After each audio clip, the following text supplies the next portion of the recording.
Welcome, everyone. We begin with 2014-948 by Councilman Mitchell, appropriates $13,100,000 from the undesignated fund balance of the General Fund of General Services District to Metro Schools. Councilman Mitchell, what motion would you like the committee to make for the purposes of discussion? Hello. Well, you know, please just tell what motion do you want to make, and then we'll go on to discussion. Okay, yeah, I'd like to defer this for one meeting. Okay.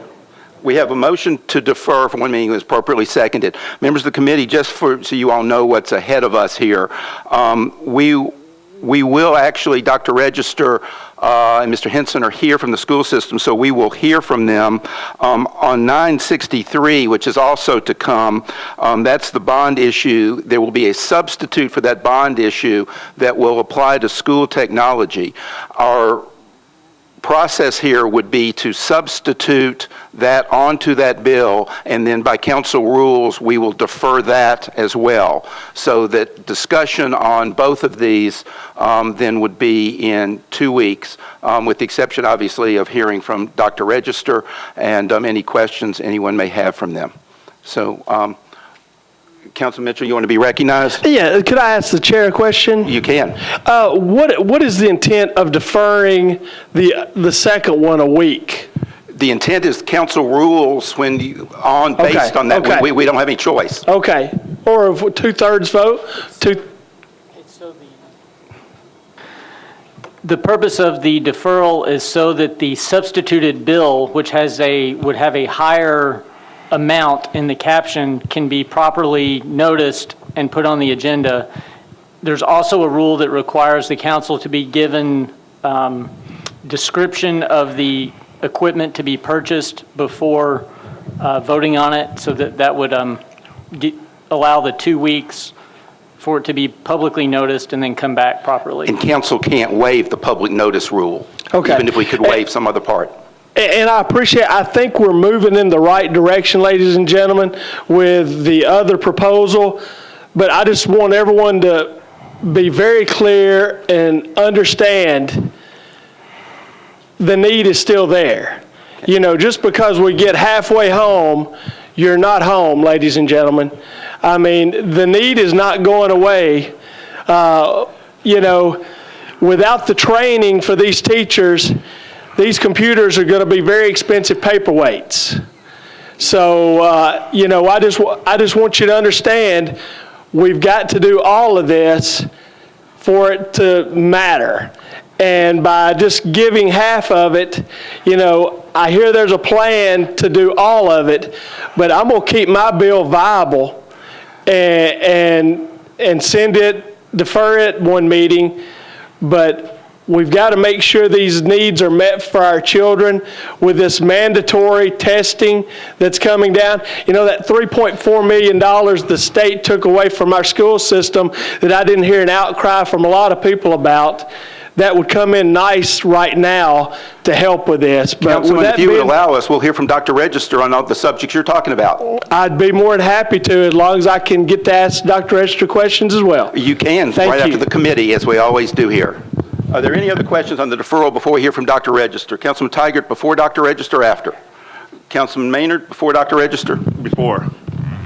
Given the comments of the sponsor and what his intent is, since I made the motion, Mr. Cooper, if I wanted to change my motion to defer it indefinitely, instead of deferring it for one meeting, since he says he wants to keep it alive, which is defer it indefinitely. I think but one meeting is what the councilman requested.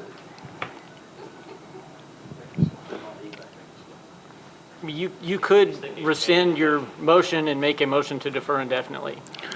Mr. Chairman, I'll defer then to you today, out of courtesy. And out of courtesy to the sponsor. And out of courtesy. We almost always do that, folks. Correct. I mean, we defer the length of time they request generally, unless there's some reason not to. I just want to acknowledge that he says he's going to keep this thing, so it's not about a motion to defer for one meeting. If his intent is to keep it alive for whatever, we might as well do it indefinitely. But I will defer to the sponsor as well as to the chair. We'll find out in one meeting. The suspense will build. Dr. Register, if you would join us at the podium, we very much appreciate your being here. Councilwoman Langster? Could Mr. Henson also join him? Well, he certainly can. We would never keep Mr. Henson away from that podium. However, I would also probably believe that Mr. Henson will probably always speak after Dr. Register in their pecking order. Dr. Register, thank you for being with us, and you are recognized on the subjects that you are aware that are before us. Thank you very much. I would like to thank Councilman Mitchell for his original motion, and I would also like to thank Mayor Dean for his proposal, that's the recommendation that's coming before you. I'll just say just a few brief remarks and then answer questions if I may.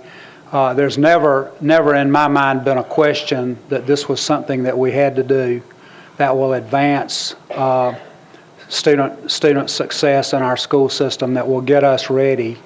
So the question's always been, how do we do this? And the needs remain the same. But with this infusion of new capital money into the budget at this time, we can handle one of the big challenges that we have, and that's bringing approximately 8,600 new computers online, getting them set up, getting them deployed to the schools. Those are this recommendation for $6 million, I believe, will go toward doing that. Our total there was $7 million. The other components of the plan, there were 3 other components of our total request.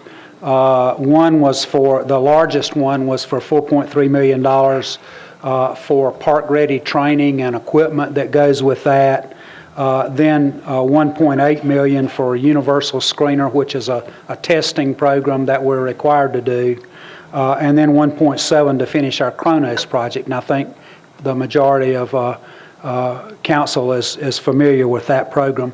So with this, with the great concern we have is being able to have this completed by the time school starts, and we can be ready to do this. This will require us to look at this year's operating budget and next year's operating budget and next year's capital budget, but we can see the light at the end of the tunnel with the recommendation coming from the mayor's office. Be glad to answer any questions. And obviously, those considerations would go on as part of your normal budget process that you all are beginning to enter into, correct? That's correct. Okay, thank you. Councilman Tiger. Thank you, and I appreciate Mr. Clay getting with me earlier today. I guess that came because Councilman Maynard had his people get in touch with their people who got in touch with my people, and long story there. The paper had a story today about the state legislature potentially delaying the start of Common Core curriculum and all that.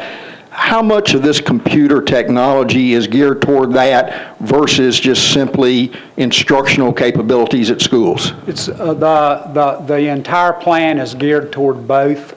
The technology will be used to differentiate instruction. The training program is to help all teachers, every one of them, become computer competent, if you will, or technologically competent to further implementation of differentiated instruction in classrooms, and to meet the needs of which is required for Common Core.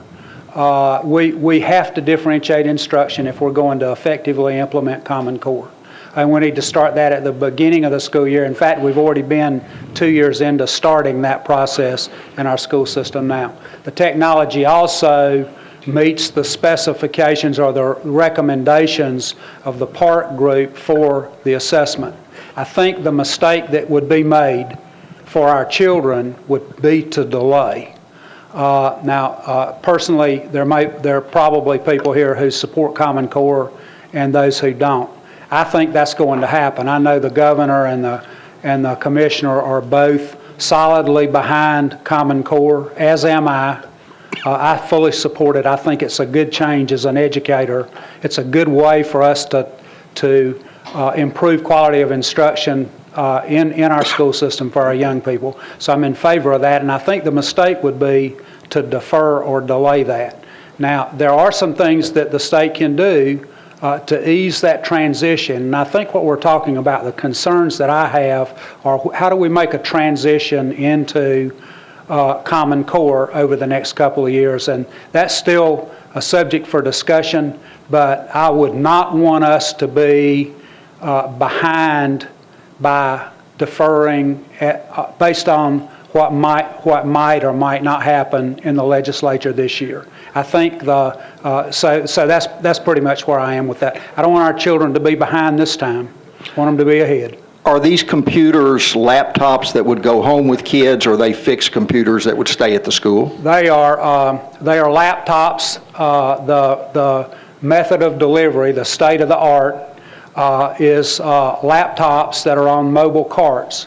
You can put 30 computers on a mobile cart, plug the one card in, charge them all up, move them from classroom to classroom, and they meet the requirements of park assessment.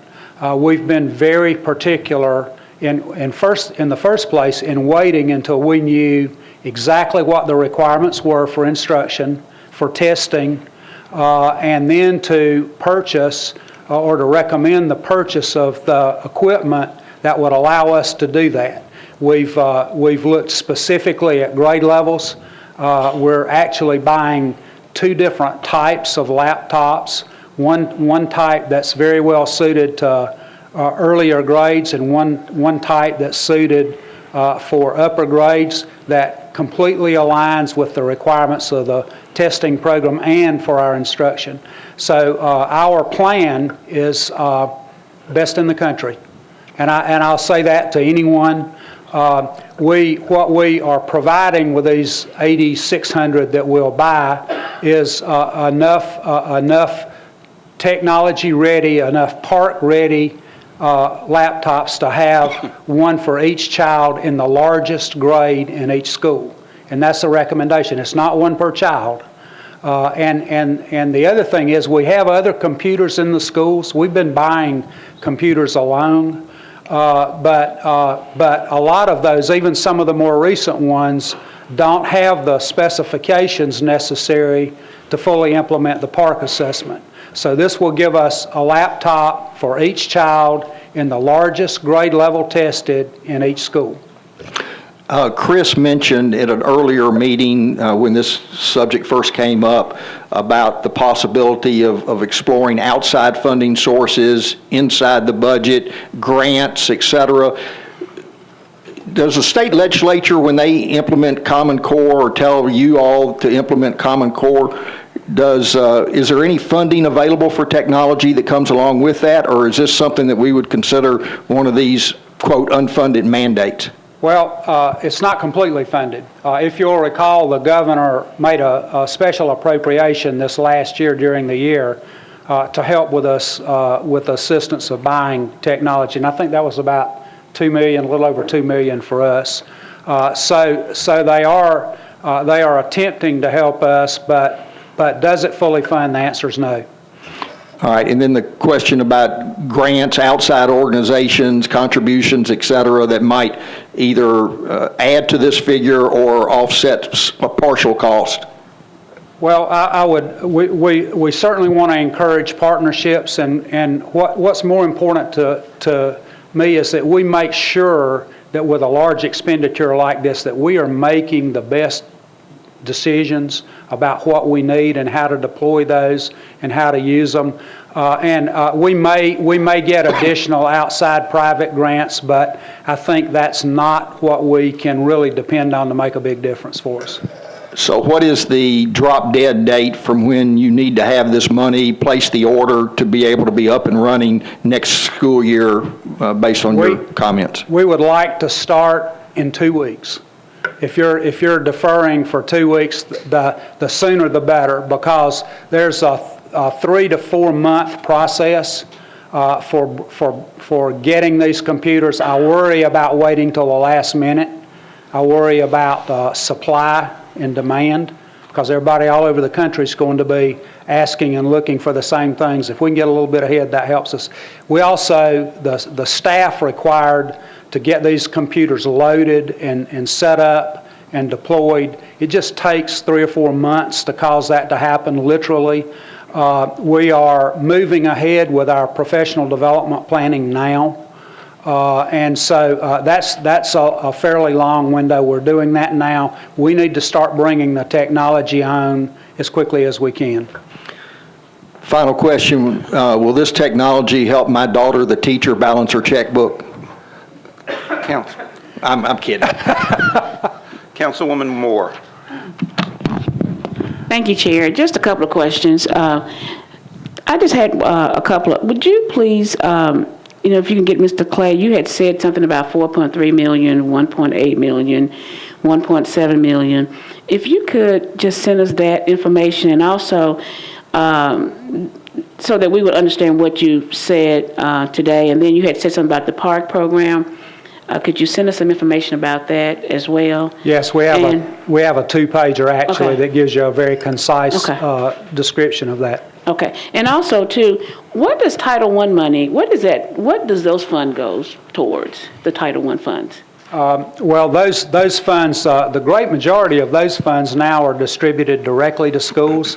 Those are to assist with instructional programs for children who are economically disadvantaged, and for schools that have a high percentage of economically disadvantaged children, and they go to provide a variety of services in a federal operating budget, if you will. They buy teachers, they buy materials and supplies, support system, instructional coaches, that about 75% of that money, and I stand to be corrected on the percentage a little bit, might go up or down a little bit this year, but about 75% of that money now flows directly to schools on a per pupil basis based on number of students who are economically disadvantaged. Now with Buena Vista, I've visited Buena Vista before, and I've seen the cart that you're talking about. I know that's one of your innovative schools, and I've seen that cart where they, I was in a second grade classroom, and they had about 30 computers, laptops in that one, just for Right. for those students, and so that was real interesting. With schools that have those mobile carts, will you still have to buy computers for those schools? Because they had several. We have a very precise inventory of what every school has, and for every computer in each school, whether it is whether it has the capability of being used for the park assessment. So we know precisely how many that we're buying. If a school has a cart that is of laptops that's ready for use, then we've considered that in the allocation that goes to the schools. Okay. And my last question is, is charter schools inclusive in this? No, charter schools are not inclusive in this. They get the total per pupil from the system, so that is, and that's what they receive from us. Okay. Thank you. Thank you, Chair. Councilwoman Langster. Thank you, Mr. Chair. Mr. Henson, would you explain to me the buying process for these computers? Is there a RFP going out, or just how are you going to buy them? Council Lady, we already have contracts in place for different types of computer purchases, and so we would use existing contracts that we already have in place to purchase the laptops. So you know who you're going to be dealing with? You've already given them the thumbs up that you're going to, as soon as the money's in place, you're going to be getting them from them? We have placed them on notice that if we were to have funding made available, we would be able to purchase rather quickly. And as Dr. Register indicated, there won't be just one type of computer purchased. There will be at least a couple of types depending upon the age level, two types depending upon age level of the student. And we have corresponded with those particular vendors to make sure that they understand that once we receive funding that we're going to be ready to put an order in. So every child won't get a computer. It's the largest class in a school. That's correct. It's one computer per each student in the largest grade level in the school. So that's exactly correct. And those that don't get a computer will wait until they move up to that large class and move into... Go ahead. Well, the reason for having the carts is that they're mobile.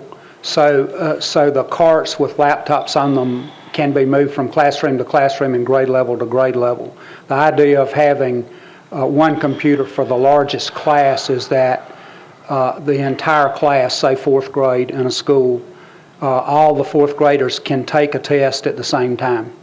And the way the testing schedule works out is that in the schools you'll have a testing window that would allow you to move the computers from the fourth grade to the third grade and have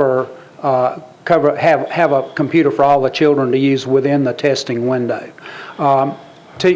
Classroom teachers not yet but they don't use one-to-one computers all the time. We see this as a growth model. You know, we would really like to be able to move in future years to where we come closer to one-to-one coverage, but that's not required now. It's not a part of the recommendation, and this is we consider a big first step. Let me say one other thing about what we've done over the last few years in the district. For about the last 5 years at least, we have been getting technology ready in our district. Now in all of our schools and all of our classrooms, we have wireless internet access, and we have sufficient broadband in all of our schools so that kids in a grade level can take a test, and so that test can be electronically transmitted to the state at one time. That's a huge undertaking, and now we have the infrastructure in place. The user devices for students is the last piece of this to get us ready to go. These computers do not follow the child home, right? No, they don't. Okay. My next question is about the money. You're going to get $6 million, but I understand, Mr. Henson, where are you going to make up the others? You need an extra million, $7 million. Can you explain what you anticipate happening there? Thank you. Sure. The original request, the district spent a lot of time and effort calculating what was needed, and the sum was $7 million. What we're planning to do, we're very appreciative of $6 million, and we're planning to utilize capital funding that would become available in the next capital improvement budget to finish out the purchase, to make up that final $1 million. And so that's our plan at this point. We're also looking at existing capital funding. If there are any areas where we can prioritize funding for this purpose, if need be, then we will. But we're looking to, if this were to go through, we're looking to spend the $6 million and then look at capital funding next year's allocation for the last $1 million. Members of the council, I will call on the remaining 3 people in line, but let me remind you all, Planning Committee is supposed to start at 4:30 and has a significant bill of interest to many people on this council, so their meeting will be extensive. Councilman Claiborne, you're recognized. Thank you, Mr. Chairman, and thank you, Dr. Register and Chris and Hank and all of y'all for being here.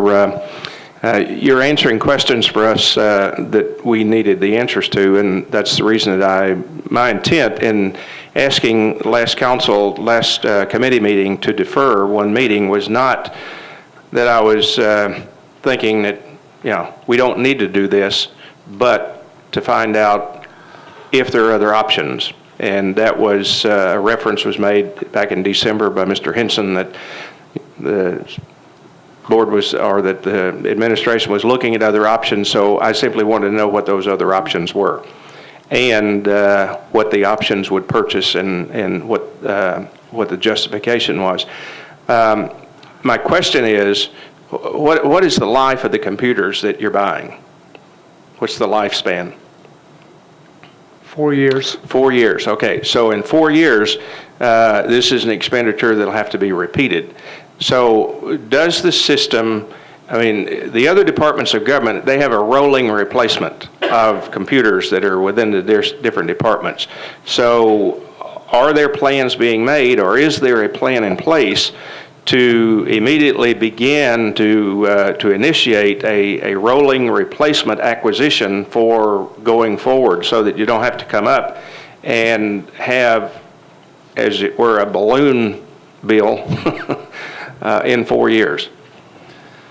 I'll defer to Mr. Riebling for further discussion regarding the 4% fund, but I believe you're referencing the 4% fund is available for equipment purchases and repairs, et cetera, that allows for the rolling replacement of technology. The school district doesn't participate in that 4% fund that's required by, I believe, by Metro Charter. And so we're dependent upon capital funding for replacement of technology. All of our IT equipment purchases do come from capital allocations, and so when we go through years with lean or no capital funding, then we do fall behind. So what is the justification for not participating in that the 4% replacement process that all the rest of the government does? My understanding is the Metro Charter, and that the school district has never participated in that fund since it was originated. Okay, so there really is no plan in place then to address the replacement of these until it comes time to replace them, and then come back and ask for a check to do so. Is that correct? No, the plan is communicated every year through the capital improvement budget process, where the school district requests capital funding for technology replacement. So over the last couple of years, we've had quite a bit of money in the capital budget every year for technology, and as I said earlier, I think we're making very good progress with this, because we've put infrastructure in place in our schools now, and that was a great investment over the past 4 or 5 years to really get our schools up to par. So with that being done now, and we're 100% ready for that. With that being done, it should ease the pressure and allow us on an annual basis to replace those computers or add to those computers that need to be replaced that get old. Okay. Well, I don't disagree that this is something that has to be done. When the governor accepted the race to the top monies, he took the carrot on the stick. And so in my view, Common Core is the stick. And so we're eating the stick now. And we'll continue to eat the stick for some time, I assume. But I applaud the councilman for bringing the request forward. I just wanted to make sure that we had all the options before us to decide which way to move forward. Councilwoman Weiner. Thank you, Chair. Thank you, Dr. Register and Chris. I have a question very quickly.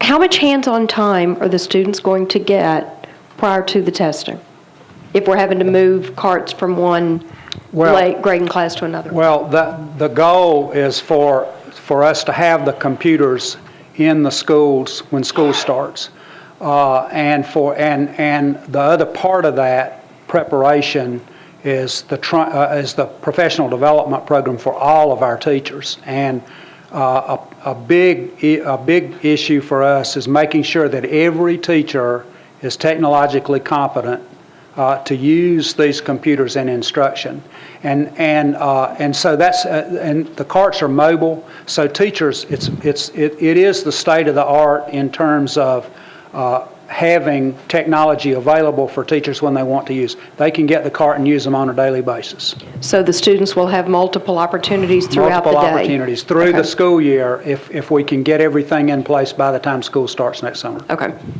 Councilman Mitchell.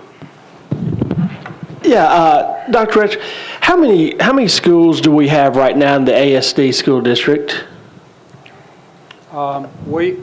We only have one. You only have one? How many do you expect to have next year? I hope one. How many have you had in the past before? Well, Brick Church Middle was converted to Achievement School District. It's a conversion now. You've had up to 4 or 5 at one time? Not in the Achievement School District.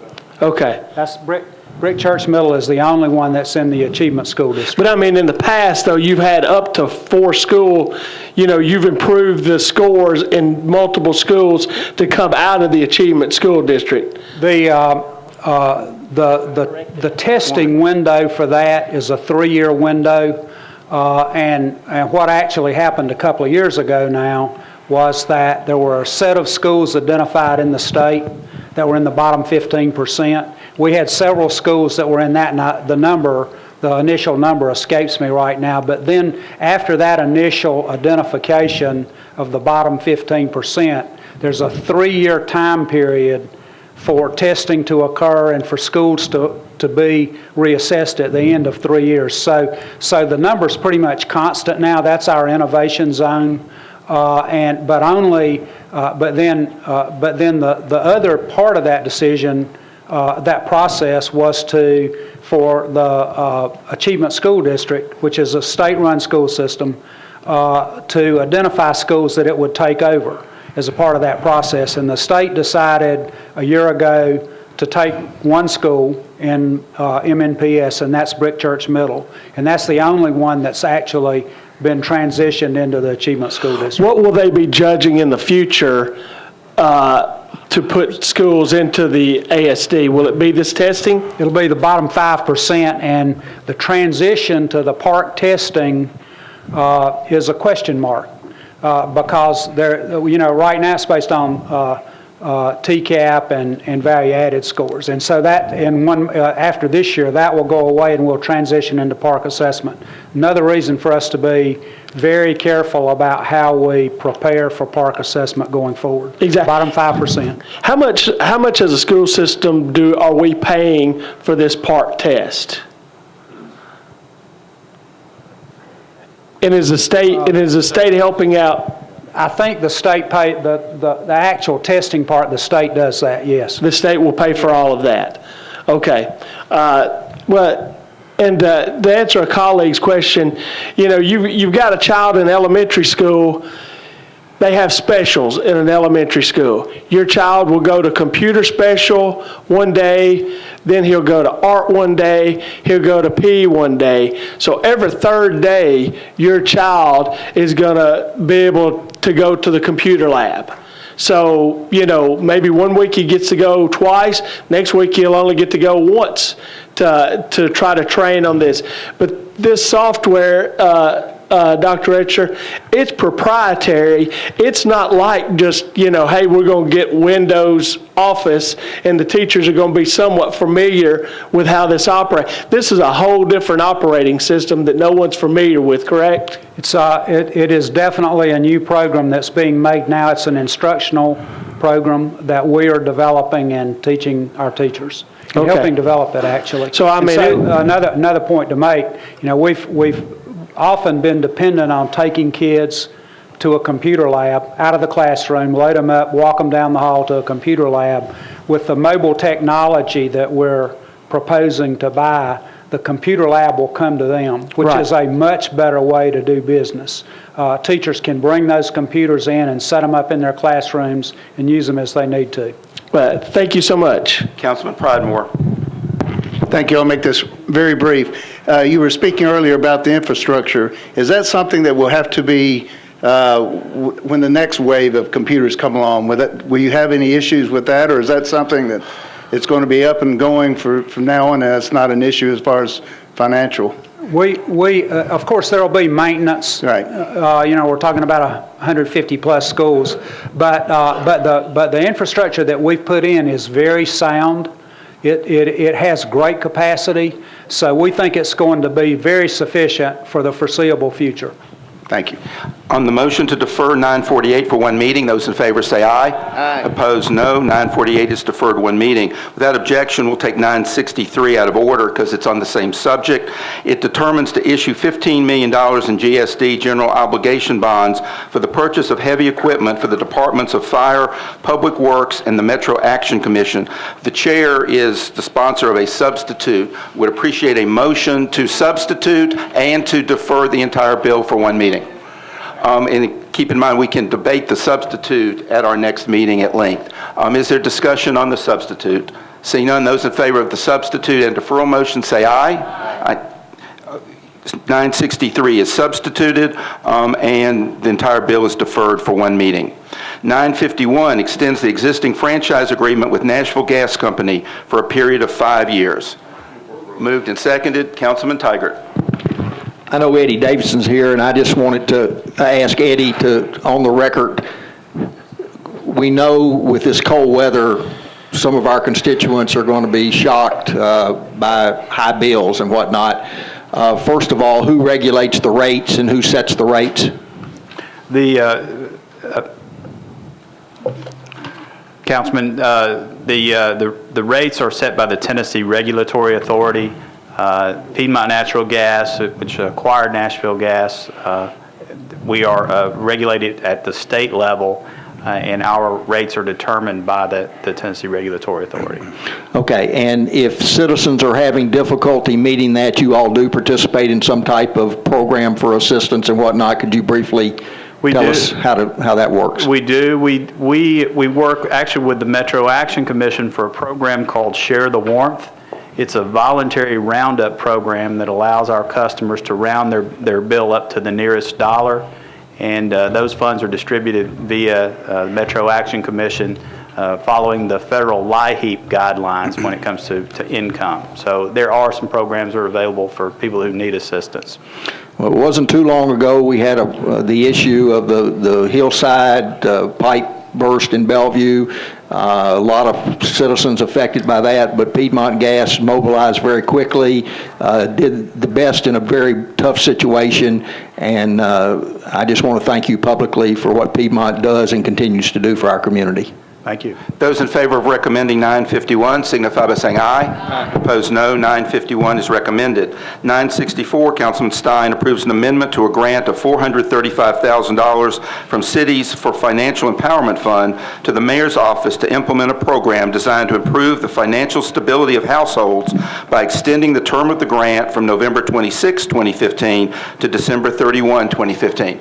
Moved and seconded. Any discussion? Seeing none, those in favor say aye. Opposed, no. 964 is recommended. 965, Councilman Stein approves an amendment to an extension of an agreement between Metro and Blink Acquisition, LLC for maintenance of electric vehicle charging stations on Metro property, extending the contract until April 30th, 2014. Councilman Tygart. A question, and I don't know who the appropriate person to ask is. So we have these stations throughout Metro government, I assume in front of the libraries or where some of them are, downstairs in this garage. Are those the stations we're talking about? Who pays for the actual electricity for those now? Someone from Public Works can address that? My understanding is that we do. That Metro pays for the electricity. There is a provision built into the agreement for charging for the service and then that money being used. Is that right, Terry? Is that correct? You're nodding your head? Who's nodding? It would probably be general services, I guess. Oh, general services, perhaps? I'm sorry. I think it's general services. Someone asked Public Works. We do not manage the contract. Okay. So are there plans to, at some point, to convert to a pay-as-you-go system? I think the intent of this is to extend it for a few months until Metro can decide what it wants to do with them. We have the option of basically just giving them back or accepting them and providing the service ourselves. So in 4 months, will that be one of our options to consider, or do we know how those plans are going?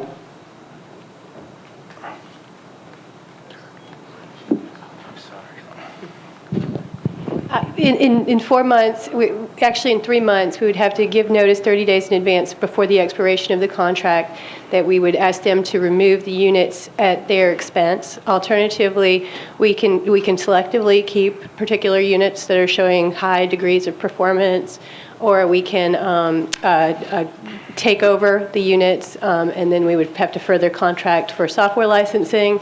If we do decide to have them take the units back, then the other option that would be available to us would be to competitively procure similar type charging stations from other vendors. So all the data in 3 months will be presented to us about the number of units, the usage, the cost of what we're paying for electricity to provide for these stations before we can make an informed decision? The data about the usage is currently available. We have ability to log in through a computer system and see how much use is being made of it.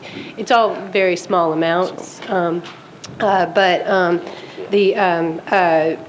there is a revenue sharing provision where when the chargers are used by a person charging their vehicle, they pay for that use, and then that revenue is split between Metro and the vendor. But when we're asked to make the final decision, we'll have the appropriate data, correct? Yes. Will that data include usage from Davidson County residents or licensed vehicles versus out-of-county vehicles? I don't think so. I think it's just shows number of uses. Is there any way to capture that data? Not that I'm aware of. We can talk to the vendor. If you would ask the vendor that, thank you. Those in favor of recommending 965 signify by saying aye. Aye. Opposed, no. 965 is recommended. 966, Councilman Stein approves an application for an annual state grant of $100,000 to the Metro Arts Commission for general operational support. Moved and seconded. Any discussion? Seeing none, those in favor of 966 say aye. Aye. Opposed, no. 966 is recommended. 967, Councilman Stein approves an application for a state grant of $10,000 to the Metro Arts Commission for an educational program based on civil rights public art. Moved and seconded. Those in favor say aye. Aye. Opposed, no. 967 is recommended. 968, Councilman Stein accepts a donation of $166.68 from Fred's, Inc. for benefit of the Metro Fire Department. Moved and seconded. Any discussion? Seeing none, those in favor say aye. Opposed, no. 968 is recommended. 969, Councilmember Stein and Pardue approves a sole source contract between Metro and Helicorps to supply helicopter parts for the police department.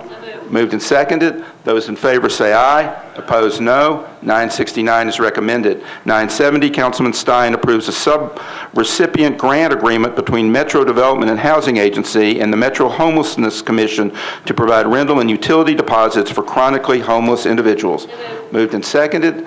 Those in favor say aye. Opposed, no. 970 is recommended. 971 authorizes the Department of Law to settle the property damage claim of Borden Dairy Company against Metro for the amount of $16,344. Councilman Tigert.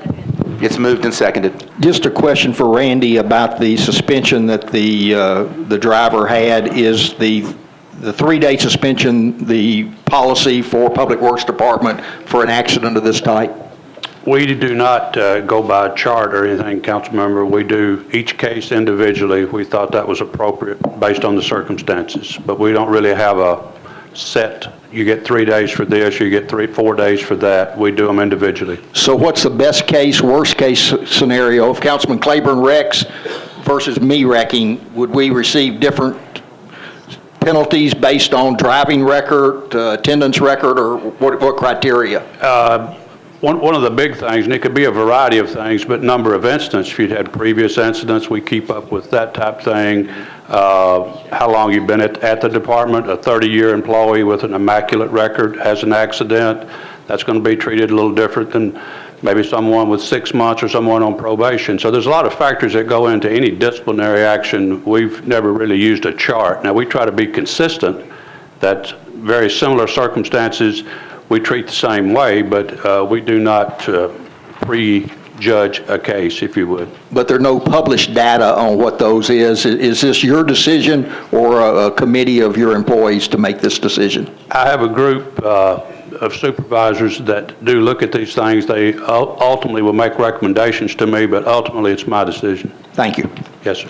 Those in favor of 971 signify by saying aye. Aye. Opposed, no. 971 is recommended. Thank you, members of the committee. We stand adjourned.